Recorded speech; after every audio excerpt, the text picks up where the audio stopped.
the Western Balkan Summit, organized by the Economist for the first time in Skopje, took part amid a very crucial period for the region as regards the EU integration. In 2 weeks' time, the European Council should decide whether to give the green light for the country to start negotiations to join the EU. Participants of the summit concluded that the Council should reach a positive decision regarding North Macedonia. Otherwise, the Union's credibility and influence will be put into question. What is your opinion? Well, on one side, the issue is straightforward. The Republic of North Macedonia has kept its side of the bargain. It's met all the conditions that were given for membership, which was the finalization of the Prespa agreement and also the signing of a friendship treaty with Bulgaria. So it should be straightforward. The country has met the conditions. It should be invited to start the accession process. On the other side, we know that there are some problems. First, an invitation was expected in June at the summit and it wasn't given. Now, reason given was not enough time after the Prespa agreement to issue this invitation. I think behind that there's several issues. One issue we know is that North Macedonia's application is also tied to that of Albania. There's been several problems in Albania of a political and constitutional kind, and there are also concerns about the rule of law in Albania. And so there is concern about that. Now the question is whether a decision about North Macedonia should be tied to a decision about Albania. And many people would say that each country should be treated on its own merits and a decision should be made on that basis. Now, beyond that, there are other issues, as we know, which are more to do with the EU itself. And there are countries in the EU, such as the Netherlands and France, who we know have long opposed further enlargement of the EU. And President Macron in France has made that very clear on several occasions over the past year or so, that he is opposed to further enlargement until the EU itself gets its own house in order. France and Netherlands have concerns about rule of law issues as well. Having said that, I go back to my first point, which is that North Macedonia has met all the conditions that were set out, and so surely should be invited to begin the accession process. So the answer is we don't know what's going to happen in 2 weeks' time. I would say that there's an odds-on chance that the invitation will be extended, because the credibility of the EU is really on the line.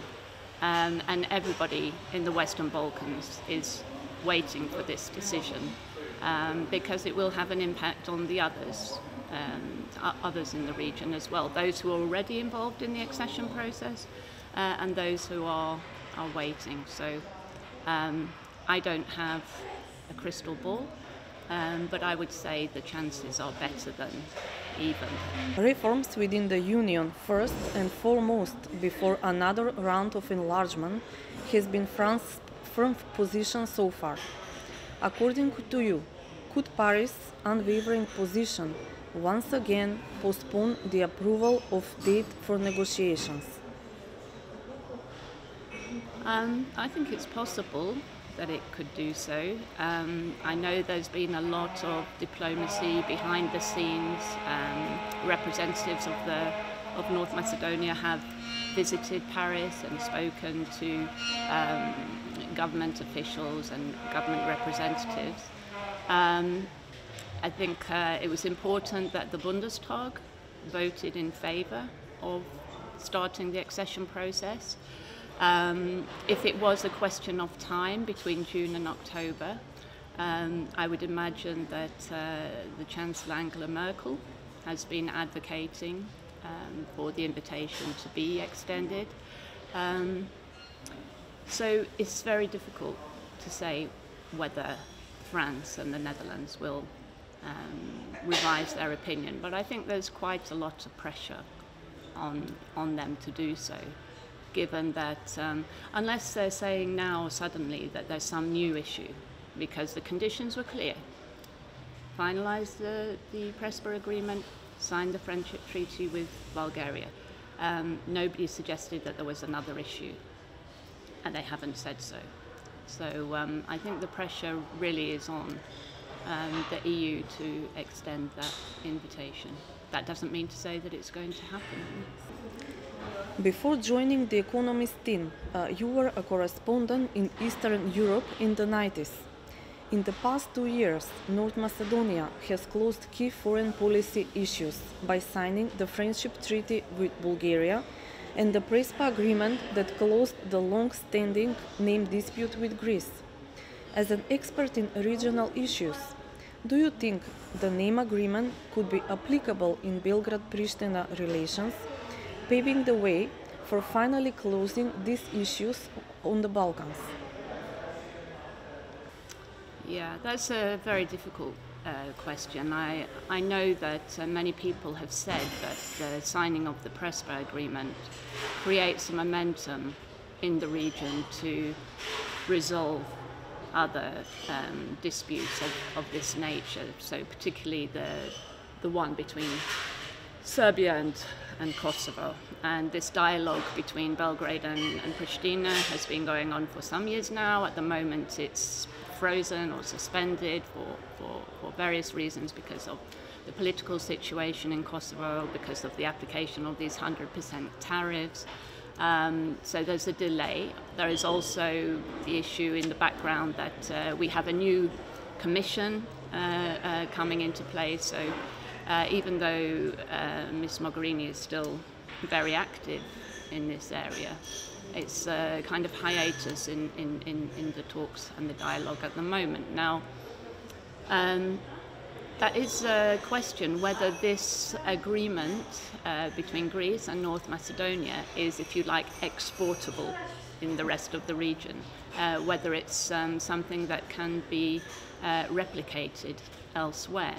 And I would say it's not necessarily so straightforward. First of all, because every situation is unique. This dispute between Greece and North Macedonia was of a very particular kind. The two countries hadn't been, if you like, at war or in a conflict, a violent conflict with each other in recent years, unlike the situation in Kosovo. There's a very different relationship between, at the time, the two prime ministers, Prime Minister Alexis Tsipras and your own Prime Minister Zoran Zaev. They had a relationship, first of all, based on similar political affiliations. They were both of the left. So I think the situation, first of all, is a very different situation. The kind of legacy, the conflict, the legacy of the conflict in Kosovo is very different. I think the relationship probably between the leaders of both countries is very different. So it's not necessarily so straightforward. But it's certainly the case that external actors believe that this is a platform to build on, that there's some momentum here to resolve the issue. I think the other big difference is that North Macedonia really had an incentive to try to solve this problem in order to unblock this accession process for NATO and for the EU. So there was that was a very strong incentive. Serbia is in a different situation. It's already in some way along the path in the accession process. Whether there's that kind of time factor and pressure on Serbia when the date of accession is very indeterminate and probably quite far in the future.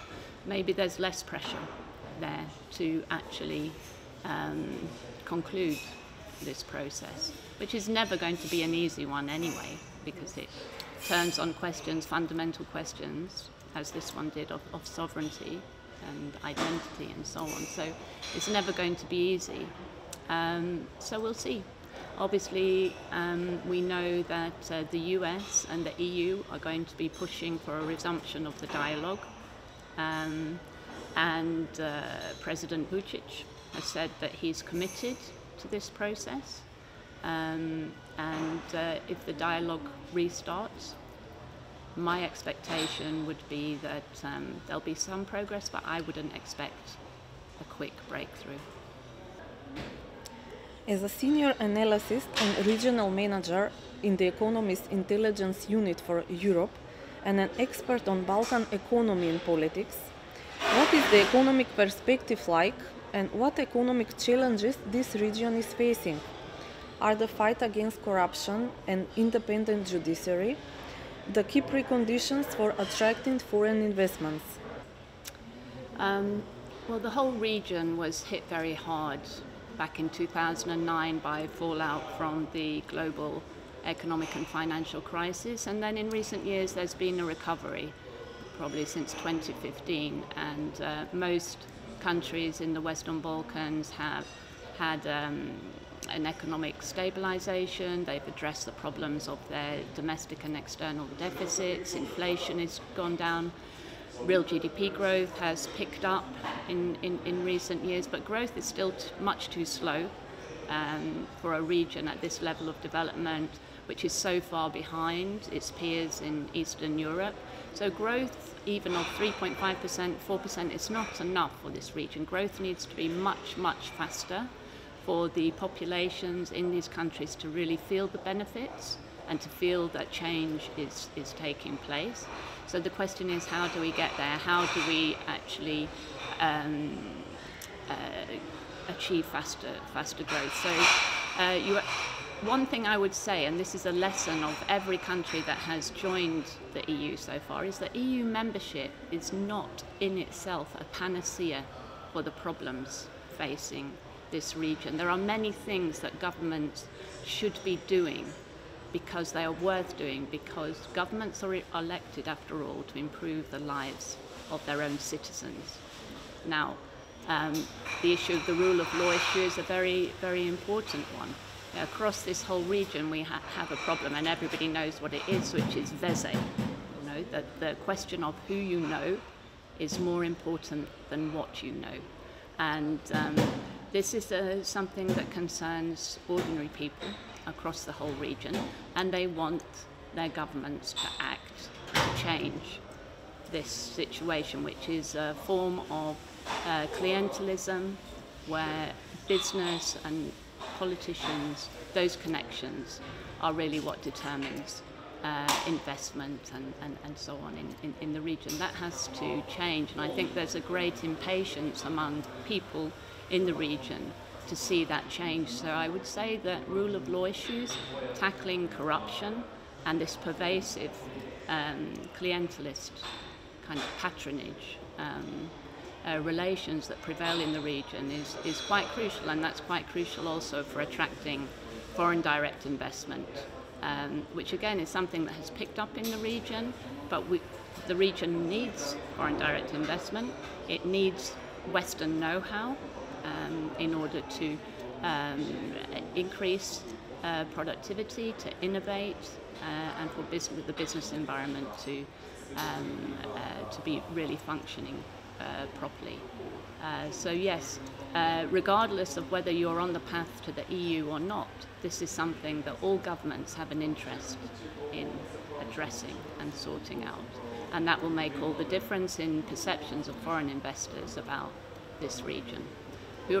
Foreign investors are interested in political stability, and we're in a much better situation today than we have been maybe 5 years ago with the resolution of this name dispute, for example.